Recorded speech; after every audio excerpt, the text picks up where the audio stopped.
یہ بڑے بڑے پہاڑ، یہ سمندر، یہ جو دریا دیکھ رہے ہیں، یہ پانی دیکھ رہے ہیں، یہ تمام کی تمام چیزیں جو اللہ نے انسان کے لیے بنائی، لیکن انسان کو اللہ نے اپنے لیے بنایا۔ وَمَا خَلَقْتُ الْجِنَّ وَالْإِنسَ إِلَّا لِيَعْبُدُونَ، کہ اللہ نے انسان کو جو ہے، انسان اور جنات کو اپنی عبادت کے لیے پیدا کیا۔ اور رسول اکرم صلی اللہ علیہ وسلم نے فرمایا الکیس من دان نفسہ وعمل لما بعد الموت، کہ عقل مند شخص وہ ہے، دانا شخص وہ ہے ہمارے اور آپ کے نزدیک، دنیا داروں کے نزدیک، دنیا والوں کے نزدیک تو عقل مند اور چالاک وہ ہے جو دھوکہ دے، جو چالاکی کرے،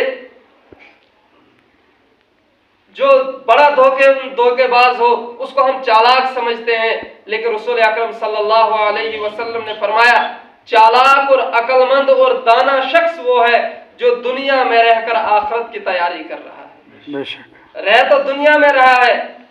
وہ دنیا کے تمام لوازمات جو ہے وہ کھا بھی رہا ہے،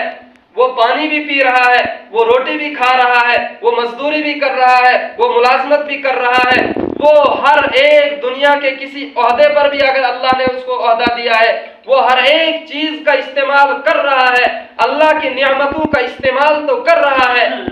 لیکن اس کے ساتھ ساتھ وہ اللہ کے احکامات کو بھی پورا کر رہا ہے۔ جب نماز کا وقت آتا ہے تو نماز ادا کرتا ہے، اگر اللہ نے اس کو مالدار بنایا ہے